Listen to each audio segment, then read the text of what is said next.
자, 다음 챕터는 이제 공명입니다. 공명 이거 이에 대해 한자 똑같은 거 비슷하게 쓰시죠. 감정이 제가 가지고 있는 감정을 이제 제 입장에서 와서 들여다보는 거예요. 그러니까 그걸 저기 이렇게 다른 사람들의 감정이 어떤 건지 내가 그 사람 입장에 대해서 들어가 보니까 아, 저 화낼만 하구나, 아, 슬퍼할만 하구나 이런 걸 아끼는 거예요. 그래서 이 감정이입이 있기 때문에 이 사피엔스는 다 통하는 거예요. 아까 그 장애인한테 빵 주는 거를 보고 나도 저런 상태에 있으면 돈 받았으면 얼마나 감동할까 뭐 이게 감정이입이거든요. 이런 거를 하는데 이제 이런 것들이 뭐냐면 해야 되겠다 그렇게 결정을 내린 게 아니라 그냥 본능적으로 그렇게 아까 하이드가 시키는 거예요. 소설에는 하이드가 좀 난폭하고 폭행을 저지르고 나오는데 그 원초적 욕망이 시키는 대로 하는 거예요. 거울 뉴런이라는 이론이 있어요. 이 교육학에서 나오는 미학 이론 아니에요. 이게 뭐냐면 이런 거죠. 내가 어떤 거를 보고만 하셔도 내가 직접 그 일을 한 것처럼 느껴지는 거예요. 그러니까 일본 원숭이가 이제 바나나를 이렇게 뇌파는 측정기를 달고 바나나를 먹어요. 맛있어. 먹어요. 그러니까 원숭이 뇌 특정한 부위에 뉴런이 활성화가 돼요. 그런데 그거를 10년 뒤에 그 원숭이가 바나나 먹는 그 영상을 다른 원숭이한테 보여주고 영상만 보여주고 바나나 안 주고 영상만 보여주고 뇌파를 측정했더니 직접 이 바나나 먹는 뇌파 움직였던 원숭이와 같은 부위가 움직이는 거지. 그런 거예요. 그러니까 그 얘기는 이제 미술로 가면 저 작가가 저 해골을 그릴 때 움직였던 뉴런이 10년 뒤에 내가 가서 이렇게 봤더니 작가가 움직였던 저 그림을 그릴 때 예술적 욕망, 본능대로 움직였을 때 발생하는 뉴런, 뇌파가 나도 같이 움직이는 거야. 그러면 아까 말한 작가가 자기가 가진 예술적 욕망을 다른 사람한테 그대로 심어주고 싶은 게 이루어지는 거죠. 거울 뉴런이에요, 거울 뉴런. 그렇게 사람은 이런 것 때문에 모방하고 사피엔스는 배우고 그렇게 성장을 하는 거죠.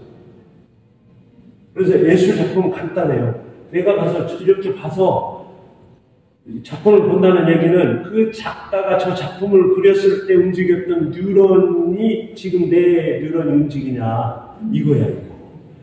움직이면 감동받은 거고 안 움직이면 헛돈 쓰고 유럽 여행 간 거예요. 유럽 여행 가서 보고. 근데 지금 가서 모나리자 저기 있으니까 여기서 사진 찍고 온다고 가서 보고 뭐를 해야지. 다빈치 움직였으면 뉴런을 나도 같이 움직여줘야 이게 본전을 뽑는데 사진만 찍고 온다는 거예요. 그러면 이제 돈 아까운 거죠. 이제 알았죠 이거. 그러니까 이게 이제 예술품 감상할 때만 그런데 대화할 때도 상대편이 지금 화가 나는 뉴런이 움직이고 있으면 아까 감정이 나도 그 부분 뉴런이 움직이면 그 사람과 나는 공감을 하는 거예요. 같은 같은 편이 돼요. 같은 편이. 쉽게 돼요. 그러니까 이 굉장히 우리가 그 세상 살면서 굉장히 중요한 거죠. 이걸 가지고 저 사람이 나한테 호의적인지 악의적인지 그걸 다 알아낼 수가 있는 거죠. 내가 무슨 얘기를 하면 저 사람이 내 의견을 듣는 건지 아니면 딴 생각하고 있는지 금방 알아볼 수 있어요. 왜냐하면 뉴런이 내가 움직인 뉴런을 제가 같이 움직여야 같이 하고 호응이 오는데 반응이 오는데 나는 죽으라고 막 화나서 뭔 얘기를 하는데 저 사람은 뉴런이 안 움직인 것 같아. 그러면 이제 이렇게 약간 거리감이 있는 거죠. 보는 것과 하는 건 똑같이 받아들이는. 이렇게 진화가 됐기 때문에 우리가 그냥 엄마 보고 배우고 아빠 하는 거 배우면서 애들이 점점 이렇게 크는 거죠. 단순한 모방이 아니라 감정, 공감, 타인의 마음을 읽는 능력에도 활용이 되는 거죠. 자, 이제 지금까지 만났던 모든 관계 이런 거 갑자기 머릿속에 막 떠오르죠. 이제 왜 그 사람이 그랬는지가 알겠죠. 이해가 되는 거죠. 로스코 그림 보고 운다는 거예요. 이렇게 와 그랬어. 그거 쳐다보고. 로스코가 이 그림을 그릴 때 그 자기 가족들이 2차 대전 때 나치에 홀로코스트 당한 거를 기억하면서 분명히 슬픈 상태에서 그렸다. 그러니까 로스코가 이 빨간색 그림을 그릴 때는 피 연상했거나 슬픈 뉴런을 움직였겠죠. 근데 이 사람은 또 그 로스코가 움직였던 그 부위가 움직임이 같이 온 거야. 근데 저는 내가 그래도 이보다 잘 그리겠네 하고 가면 뉴런이 안 움직인 거죠. 감동을 못 받는 거죠. 아까 순서대로 6감, 5감, 빛, 소리, 시각, 그다음 청각, 후각, 촉각, 미각 순서대로 가는데, 이제 우리가 이 모든 미각까지도 뭐냐면, 알갱이가 여기에 닿다는 얘기잖아요. 그러니까 우리가 양자역학에서는 빛도 알갱이에요. 소리도 알갱이에요. 알갱이들이 입자가 그냥 내 몸으로 엄습해 오는 거예요. 그게 이제 웨이브를 그려서 우리가 파동이라고 하는 거예요. 그래서 이 양자역학의 물리학자들이 보니까 입자냐 파동이냐를 가지고 지금도 싸우고 있어요. 지금도. 그런데 이 와이즈만 연구소라는 데서 이 입자를 도대체 어떨 때는 입자고 어쩔 때는 파동인지를 보려고 원 관측 기구를 이렇게 달아놨는데 얘가 달 때만 입자야. 지켜보기만 하면. 보지 않을 때는 파동 무늬가 생겨요.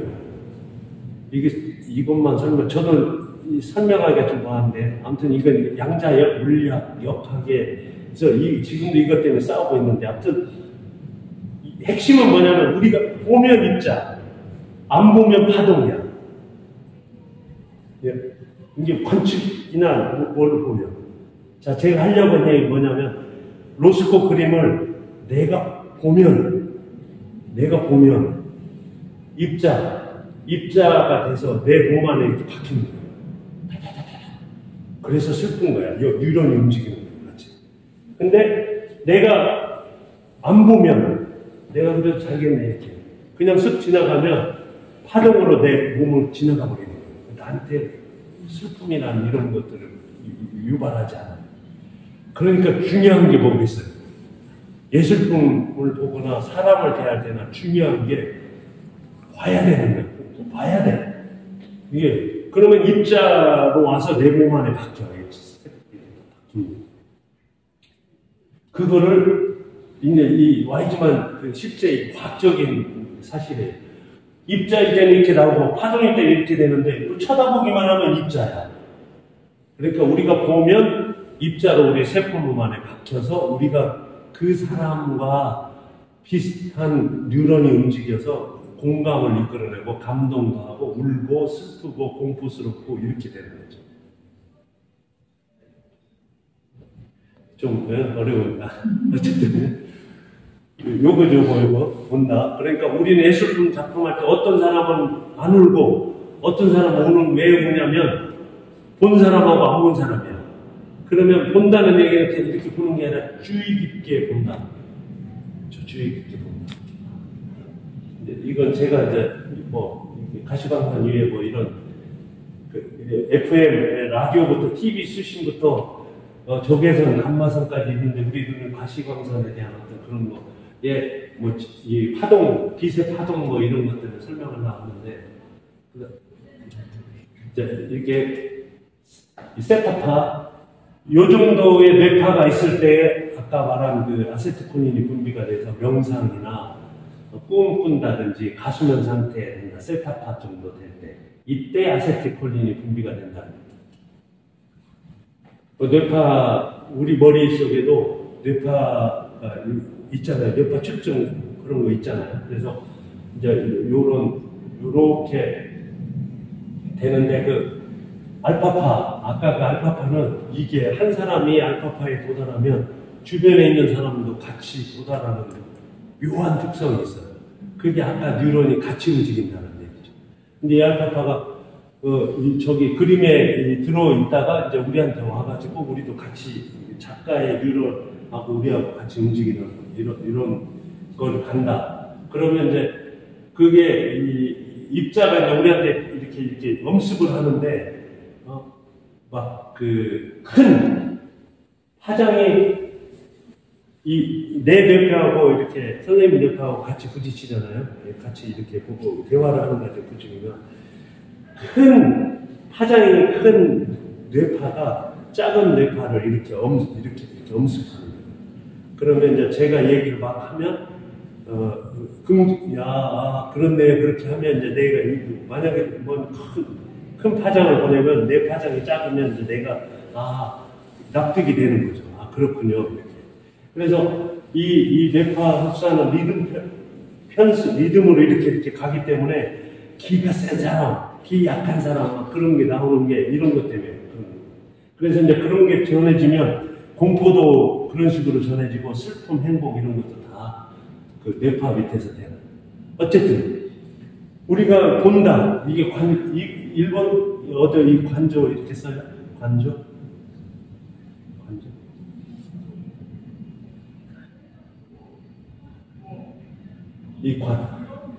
이 관조라는 말이 한문인데 이렇게 아까 봤던 주의 깊게 본다. 그러니까 같이 있는 것에 대해서 우리가 자동적으로 이렇게 주의를 줘서 보는 거고. 그래서 앞으로 이렇게 본다는 얘기는 그냥 이렇게 쓱 보는 게 아니라 경청을 한다, 주의 깊게 본다 이렇게 봐서 그 상대방의 뇌파하고 내 뉴런이 같이 동시에 움직일 수 있게 이 상태에 이르면 이제 그게 본다. 근데 그렇지 않고 그냥 쓱 지나가면 절대 이 슬픔을 보더라도 관심이 이렇게 감동이 안 오는 거죠. 미래소년 코난을 보더라도 그 감동 이름 그분하고 나하고 뇌파가 같으면 보고 막 뭔가 나도 느끼는 게 많이 있는데 요즘 만화들이 왜 이렇게 재미없어 이러면 안 본 거예요. 네? 안 본 거예요. 그러면 감동 뉴런하고 내 뉴런하고 차이가 이렇게 벌어지는 거죠. 그래서 관조가 중요하다. 그러니까 우리가 이렇게 주의 깊게 몰입하거나 경청하지 않으면 대화에서도 이렇게 뭔가 서로 소통도 안 되는 거예요. 근데 주의 깊게 들으면 서로 소통하고 공감하고 이렇게 되는 거죠. 어쨌든 우리 몸에는 이건 안 했나? 공포, 슬픔, 신명, 해악, 실 이런 것들이 있습니다. 이게 이런데 공포스러운 광경을 봐가지고 저기 가시광선이 부딪혀갖고 제 안으로 입자로 이렇게 다다닥 박히거든요. 그런데 얘들이 우리 세포내에서 이렇게 딱 박혀 있을 때 계속 안 좋은 것만 박혀. 그러면 내 몸이 안 좋은 이미지를 담는 입자로 소리든 뭐 이미지든 입자가 몸 안에 가득 있어요. 그러면 공포 영화를 한 달간 보면 미치는 거예요. 그게 몸 안에 계속 쌓이니까. 근데 우리 몸은 자동적으로 뭐가 새로우면 얘가 며칠 있다가 잊어버리게 망각시키게 기존의 입자를 털어내고 새로운 내 생명과 본성에 도운 또 입자를 또 받아야 계속 이렇게 바뀌어야 되는데 그게 안 바뀐 사람들은 계속 바뀌기만 해. 그러니까 우울증 걸려가지고 막 자살하고 생긴 사람이 그런 병에 걸린 거예요. 그러니까 트라우마가 생긴 사람들이 막 정신병원에 가서 치료받고 그러잖아요. 그 계속 잊혀지지 않는 충격적인 그 광경을 보면 그 입자가 몸 안에 박혀 있는 거예요. 그러면 우리는 통상적으로 그런 걸 많이 겪을 수도 있지만 전쟁을 겪었다는 그럼 오래 간단 말이에요. 교통사고라든지 오래 갑니다. 그러면 이런 것들을 이제 때가 되면 보통 정상인은 다 털어내는데 그렇지 않은 아픈 사람들은 그걸 못 털어내요. 그래서 이제 그런 부정적인 생명과 본성이나 부정적인 그 환경이나 이미지에서 쏘아낸 그 알갱이가 내 몸에 착 있는 사람들은 어떻게 되냐면, 혹시 이제 어머니 돌아가셨을 때 우셨어요? 저 살아 계세요? 안 우셨어요? 못 봤어요. 네. 이제 어머니, 아버지 돌아가시면 막 대성통곡을 해요. 이게 체면 이런 거 없어. 막 울어요. 막 땅을 치고도 막 울어요. 한 3분 울잖아요. 그러면 그 어머니 돌아가신 거에 대한 그 알갱이들이 이렇게 몸에서 털려나가는 거예요. 그러면서 거짓말처럼 시원한 느낌, 좋은 느낌을 가져요. 돌아가셨는데 울고 나면, 대성통곡을 하고 나면, 체면 따지고 울고 나면 속이 이렇게 뭔가 풀어지는 느낌이 있어요. 우리 몸은 그렇게 그런 방식으로 기존에 들어와 있는 안 좋은 그 알갱이들을 몸으로 털어내는 거죠. 그 다음에 이제 또 뭐냐면 나이트클럽 안 가시면 나이트클럽 가면 클럽 가면 한국의 젊은 친구들 막 마약 같은 거 먹고 막 이렇게 그렇게 파티를 해서 신명나게 놀면 체면 안 따지고 막 놀면 노래 부르고 막 아무튼 춤추고 놀면 그 알갱이들이 퍼져나가요. 그 다음에 호복들도 막 배꼽을 잡고 웃어본 적 있어요? 막 이런 거 체면 안 따지고 진짜 조금 이렇게 웃는 게 아니라 진짜 웃는 거 1년에 한두 번 있잖아요. 그 가족들이 보고 있다가 아무것도 아닌 일 갖고 막 웃잖아요.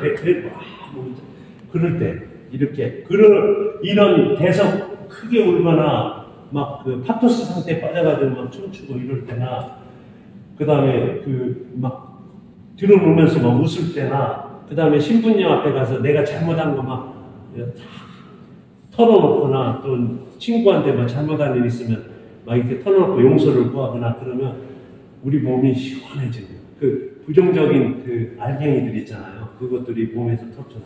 이게 안 되는 사람들이 무당한테 가는 거예요. 그 한풀이 이런 사람들이 이게 안 되면 이제 마약한테 가고 술 이게 알코올 중독자 되고 이런 식으로 약에 의존하고.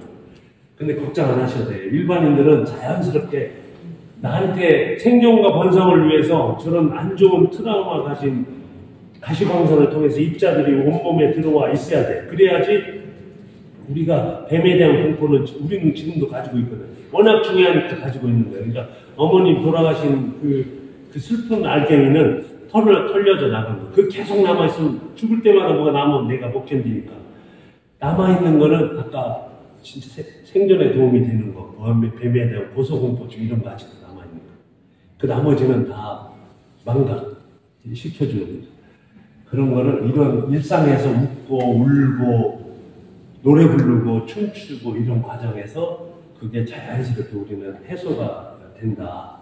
이때 하는 게 그 슬픈 노래 들으면 같이 울죠. 그런 거예요. 이제 같이 감동, 파투스 상태에서 그 부정적인 알갱이를 털어버리는 거죠. 본성의 미학은 아까 예술에 관한 한 명은 별거 없어요. 거의 여러 가지 칸트가 본 얘기는 엄청 어렵게 얘기를 했는데 사실은 아까 본성, 그 본성이 뭐냐면 내가 지식을 통해서 배운 거 말고 그게 말고 그 타고난 거, 그 미토콘드리아가 시켜서 우리 유전된 그거, 그 본성에 관한 거, 생존하고 번성시키는데 본능적으로 작동하는 내 의지와는 상관없이 움직이는 것들에 대한 것이 철학이죠. 그거 중에서 이제 그 아름다움에 대한 걸 따로 떼내서 이야기라고 하거든요. 취미 판단 보면 이제 칸트도 아름다움이 뭐냐 저처럼 이제 이제 고민이 들은 거예요. 다 했는데 도대체 아름다움은 예쁜 것만 아름다운 것이 아닌 것 같은데 도대체 이건 뭐지 쭉 했는데 이렇게 이렇게 써는 거죠. 무관심하게 대상을 이렇게 쳐다보고 관조하다 보면 누구나 공통적으로 소유한 감각인 선험적이고 원초적인 본능으로 아름다움을 판단할 수 있다. 제가 지금 하는 얘기 비슷한 얘기를 한 거예요. 저는 뭐냐면 우리 그 유전자 미토콘드리아가 그렇게 만들었다고 이제 저는 알고 있지만 칸트는 그건 모르겠고 뭔지는 모르지만 원초적이고 선험적 위에서 유전자기적인 본능으로 이 취미 판단을 할 수가 있다 이렇게. 그래서 합리적으로 학문이 되려면 논리나 이론이나 논문 써서 이렇게 되는데 그거는 안 되는 것 같다. 아름다움을 학문으로 구분은 안 될 것 같다. 오직 비판적 판정, 그러니까 이런 식으로 원초적 본능, 이거 증명할 수 없잖아요. 이걸 그 당시에 그걸로 한다 뭐 이런 얘기입니다. 거의 같은 걸 고민을 했는데 저는 이제 분자생물학을 읽었고 칸트는 그걸 못 읽은 거죠. 왜냐면 그때는 없었습니다. 그래서 칸트가 진선미 있잖아요. 이거는 아까 원초적 본능에 불변하는 거야. 우리 욕망은 변할 수 없어. 할아버지, 어머니, 아버지, 그 다음에 내 애들한테 계속 하는 거, 불변. 그게 진리예요, 진리. 이 진리를 추구하는 게 철학이고, 그걸 예술적으로 표현해내는 게 예술적 욕망이고. 그 진리가, 그런데 원초적 본능이 뭔가 액션, 행동으로 나타나면, 그거는 선이야, 선. 그리고 그 행동 끝에 나타나는 결과물은 아름다운 거예요. 진선. 그래서 이게 순수 이성 비판, 일본도 맞아요. 이게 순수 이성 비판, 실천 이성 비판. 이게 칸트 철학의 세 가지 흔추인데 순수 이성 비판은 진리, 아까 말한 진리, 원초적인 그거에 관한 거고 실천 이성 비판은 선, 행동, 그 본성이 드러난 행동이야. 그러니까 예쁜 여자가 이렇게 지나갔는데 제가 이렇게 쳐다봤어요. 우리 집사람 있는데 그러면 제 행동은 착해요, 안 착해요? 윤리적으로는 우리 집사람한테 이거야. 근데 본능대로 한 거야, 이건. 내가 시키는 대로. 아니, 예쁜 여자가 지나갔는데 안 봐주면 그게 아니라 본능적으로 나도 모르는 사이에 본 거예요. 그러니까 이런 거는 윤리적으로는 아닌데 법적으로나 윤리적으로는 그러면 안 되는데 본성에 의하면 이건 착하다고 예를 들면 극단적인 애지만 이렇게 될 수 있는 거죠. 판단적 비판은 그래서 그 결과물은 아름답냐 아름답지 않냐 이런 거 판단하는 거죠. 이제 막판에 간다. 미술 시장이 이제 되는데 경제가 좋아야 돼. 머니. 그 다음에 문화가 막 이렇게 뭉쳐야 돼요. 그 다음에 이제 DNA가 뭉쳐야 되는데 이제 한번 한국 얘기예요. 한국은 조그만 나라인데 아무튼 굉장히 지금 잘하고 있어요. 일본도 잘하고 있지만 네덜란드의 그 황금 시대, 그러니까 고흐부터 렘블란트 그때로 황금 시대라고 하는데 그때는 이 시장에서 그림을 사고 팔더라. 그래서 여기가 시장이잖아요, 지금 요 마트가. 그래서 우리도 시장에 왔는데 사고 파는 일이 잘 일어나지 않아. 이때 왜 일어났냐면 네덜란드가 일본에 많이 왔어요, 그 당시에. 그 동인도 회사 와가지고 이제 뭐 사러 왔냐면 도자기 사러 온 거예요, 도자기. 그래서 돈을 많이 벌어가서 도자기 갖다 유럽에 팔면 떼돈 벌고 거기서 조총, 총 이런 거 딱 팔고 이렇게 해서 그 당시에 네덜란드의 경제가 엄청 좋았어요. 왜냐면 동인도 회사에서 배 가지고 와서 약탈하듯이 무역을 해가지고 떼돈을 번 거죠. 그때 사람들이 네덜란드에서 배 한 대에다 투자를 하잖아요. 그럼 배가 희망봉으로 들어오다가 가라앉은 해적한테 당하면 돈을 다 잃어. 그러니까 배 10대한테 내 돈을 10개로 나눠서 이렇게 나눠서 투자한 거예요. 그러니까 2대가 배 2척이 못 돌아오면 8척이 돌아와서 이제 돈을 버는 거죠. 그게 주식 제도예요. 네덜란드가 그때 처음으로 이렇게 너무 경제가 좋아서 주식시장을 처음으로 만든 나라가 여기예요. 이렇게 경제가 풍요로우니까 그 사이에 우리 알고 있는 렘블란트, 그다음에 몬드리안, 끝부분에 몬드리안, 고흐 다 그쪽에 지역에서 이제 위대한 화가들이 나타납니다. 특히 재밌는 거는 튤립 하나가 금덩어리 하나 가격만큼 폭등했어요.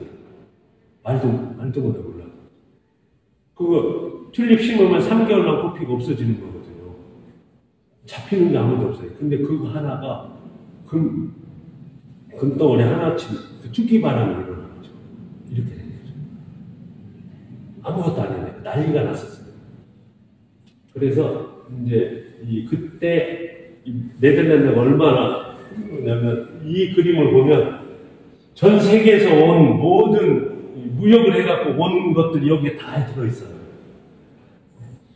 블루거울은 베네치아산이고 카펫은 터키에서 오고 오렌지는 저쪽 뭐야 저 아프리카 그쪽에서 오고 모피는 중국산이에요.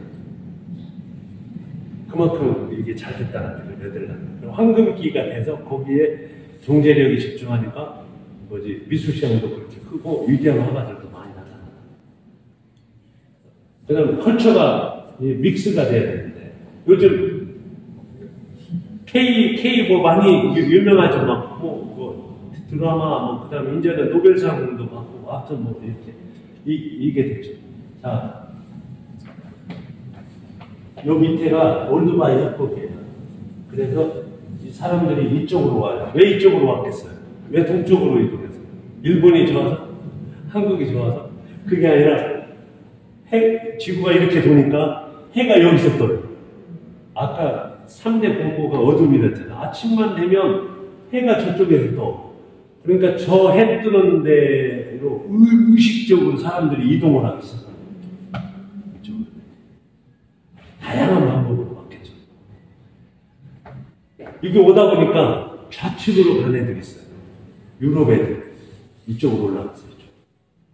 우측으로 온 애들은 이쪽으로 왔어요. 그래서 우측으로 온 사람들 특징은 뭐냐면 글자 어디서부터 시작해요?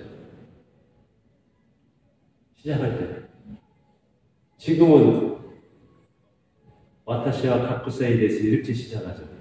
근데 얼마 전까지는 어떻게 됐어요? 책 어디서부터? 오른쪽에서 밑으로 이렇게 세로로 이렇게 바뀐 거는 그 메가더 때문에 바뀐 거예요. 한국도 메가더가 유럽식으로 이렇게 한 거예요. 오른쪽으로 온 사람들은 오른쪽이 굉장히 중요한 우시안이라고 하는데 오른쪽으로 가서 시작은 전부 오른쪽부터 하는 거예요. 그래서 그 일본 설국 노벨상 한 설국 그 책 제가 보니까 위에서부터 이렇게 시작하더라고요. 맞죠? 그 다음에 또 밑에서 이렇게. 그 다음에 우측에서부터 책을 이쪽에서부터 넘겨서 봐야 돼요. 이쪽으로 갔어요. 우측에서. 좌측으로 간 애들은 I am Tom. 왼쪽에서부터 시작을 해요. 주시야. 얘네는 평지. 그래서 좌시야. 왼쪽에서부터 시작하지만 이렇게 보는 거예요. 이렇게. 이쪽에서 I am Tom 이렇게 가는 거예요. 근데 이쪽으로 간 사람들은 밀림이야. 여기가 따뜻해서. 밀림이야. 그러니까 밀림은 좌우로 볼 수가 없어. 다 막혀있기 때문에. 그래서 위에서 아래로 가요. 상하시. 그래서 글자도 그 설국에 이렇게 글자가 이렇게 시작하고 얘들은 여기서 이렇게 시작합니다. 신기하죠? 이렇게 그렇게 돼. 그래서 이쪽으로 이제 이렇게 이동을 하는데 이렇게 간 애들도 나중에 와요. 이쪽으로 올라간 애들도 나중에 옵니다. 여기에 지금 전쟁하고 있죠. 여기 요 언저리에 스키타이라는 기마민족이 있는데 걔들이 이쪽으로 이동해 옵니다. 여기까지. 그래서 저는 그 사람들이 청동기를 가지고 이쪽으로 올라와 있던 그 신석기인들 점령을 해서 그게 우리나라 고조선이라고 우리 역사에 제일 앞에 있는 나라. 거기 보면 환웅이 청동검을 가지고 왔다. 북쪽에서 내려왔다. 북쪽에서 내려온 거죠. 그러니까 지금 BC 한 지금으로부터 5,000년 전에 고조선이 이 청동기 가진 일종 스키타이 애들이. 그래서 신라 가야 고분에서 나온 유물을 보면 여기 돈바스죠. 여기 쿠르칸들 흙무덤, 가야하고 신라 그 경주에 가면 무덤 있죠. 이렇게 흙무덤 똑같은 무덤들이 있는데 거기 까보면 그 황금 갑옷 이런 게 여기서 똑같이 나오는 거예요. 여기. 그래서 스키타이 황금전이라는 그 전시가 있는데 얘네들이 이제 추운 데 살다 보니까 재련, 청동기, 구리, 뭐 금 이런 걸 많이 다뤄가지고 그 금 유물이 이렇게 변해오는 모든 과정에서 신라에서 나온 것처럼 이렇게 연결이 돼 있어요. 그래서 저는 이 스키타이 애들이 이제 이동해 왔다 이제 그렇게 보는 거죠. 그래서 여기서 만주 여기서 이제 유화 문명이라고 하죠. 지금 중국 여기 발해 대련에서 여기 하얼빈 요 사이에 여기가 이제 그 고조선 지역입니다. 네, 여기.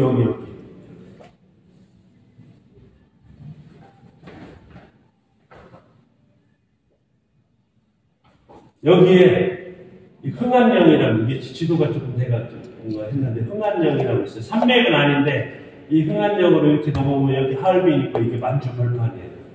여기. 근데 이제 이건 지금 지도고 빙하기 때 얼음이 전부 다 육지에 다 얼어버렸어요. 그러면 여기 이제 바다로 물이 안 내려가니까 추우니까 얼어서 물이 안 내려가니까 다 드러났죠. 그래서 옛날에는 이 지역을 순다랜드라고 했다. 지금은 필리핀, 인도네시아 무수히 많은 섬으로 구성되어 있죠. 순다랜드였어요. 그래서 인류가 저쪽에서 아프리카에 나와서 여기서 몽땅 살다가 물이 차오르면 이제 위로 올라가는 거죠. 근데 이렇게 올라갔을 때 보면 여기에 뭐 강은 있었겠죠. 요렇게 걸어서 올라가면 일본 지나서 미국도 가고 비행기 안 타도 됐어요. 뭐 베링으로 가고 여기 그 쿠릴 열도, 일류산 열도 이렇게 다 연결돼서 이렇게 왔습니다.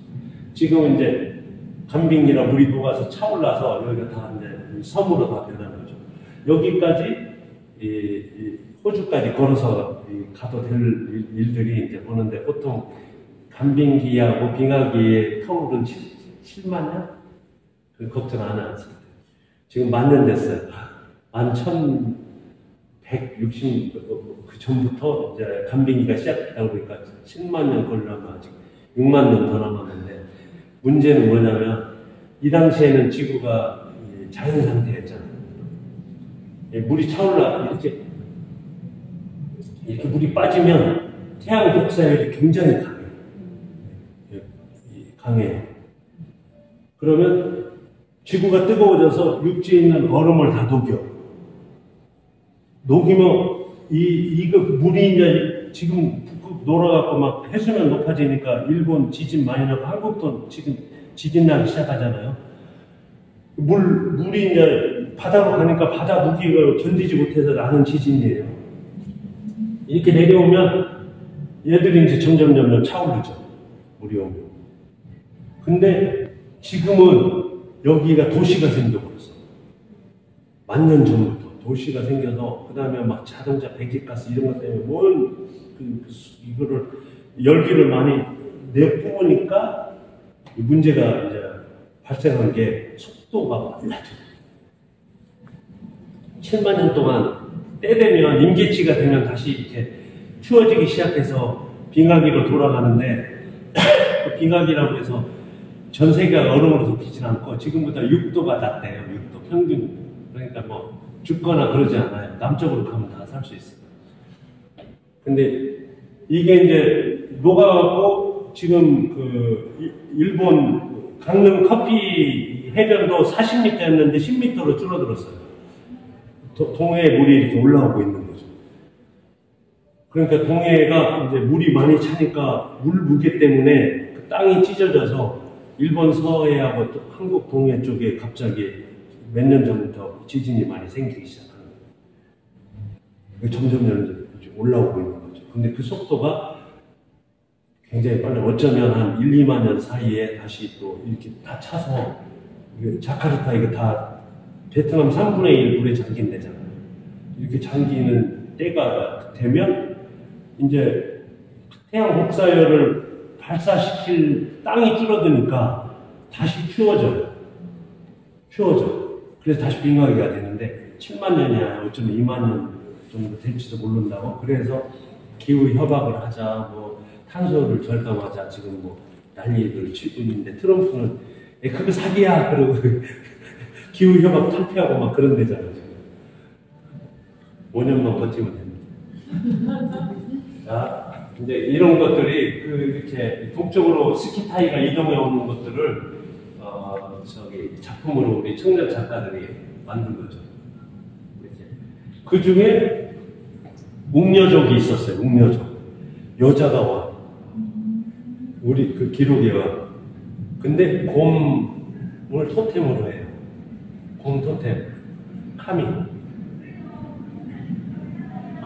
그래서 곰하고 호랑이하고 있어서 뭘 줬더니 호랑이가 도망가고 곰만 사람으로 변해서 결혼했다. 이게 단군 신화인데 실제로 제가 아까 그 스키타이 책을 보니까 거기에 아마존에스 부족의 일부가 동쪽으로 이동을 했는데 일이 나타난 것 같아요. 근데 그 시대 때 여기 시베리아는 날씨가 좋아가지고 곰이 많아서 곰 잡아먹으면서 이렇게 곰을 토템으로 하는 그 부족들이 지금도 길리아크족이라고 러시아 사할린 옆에 있어요. 일본에도 있어요. 네. 아이누족. 곰 축제 하잖아. 이 원시 신앙에 두 가지가 있어요. 무서워서 섬기든지 아니면 미안해서 섬기든지. 곰은 무서워서 섬겼겠어요. 만약 신호를 했다면. 카미카제가 그거 아니에요. 곰을 신풍이라고 하잖아요. 카미카제. 곰을 신으로 섬겼다는 거예요. 일본에서도. 무서워서 했겠어요. 미안해서 했겠어요. 원시 종교는 두 출발했네. 곰이 무서워서, 호랑이는 무서웠겠죠, 그죠? 곰은 미안해서. 왜냐하면 잡아먹어서 미안해. 그게 대속이에요, 대속신앙. 그래서 예수님도 사실은 희생을 했잖아요. 우리 죄 대신 예수님이 죽어서 지구 사람 다 신자로 만들어버린 거죠. 곰도 우리 먹을 걸 줘서 미안해서 곰이 된 거예요. 그래서 아이너족 지금 축제 가면 곰고기, 곰 뭐 이런 거 축제해요. 위축에. 홋카이도 저쪽으로 가면. 거기 사할린하고 붙어 있어서, 그리 이제 오는 거죠. 아이누족은 일본 사람들은 약간 틀리죠. 예, 코도 틀리고. 북방에서, 이렇게 넘어온 사람. 한국에도 그 곰 토템족이 이렇게 와서 만들어서 고조선을 만들었다. 그러니까 곰 토템은 한국만이 아니라 러시아 이런 쪽에 다, 일본까지 다 그때 하나 어떤 특정한 부족들이 이렇게 곰을 원시 종교상 모시고 살았다는 거죠. 미안해서 모신 거예요. 그래서 아이누족에 가보면 곰 이렇게 잡아먹기 전에 뭐 노래 불러요. 잡아먹어서 미안해, 뭐 어쩌고 저쩌고 하면서 뭐 그런 거 있다고.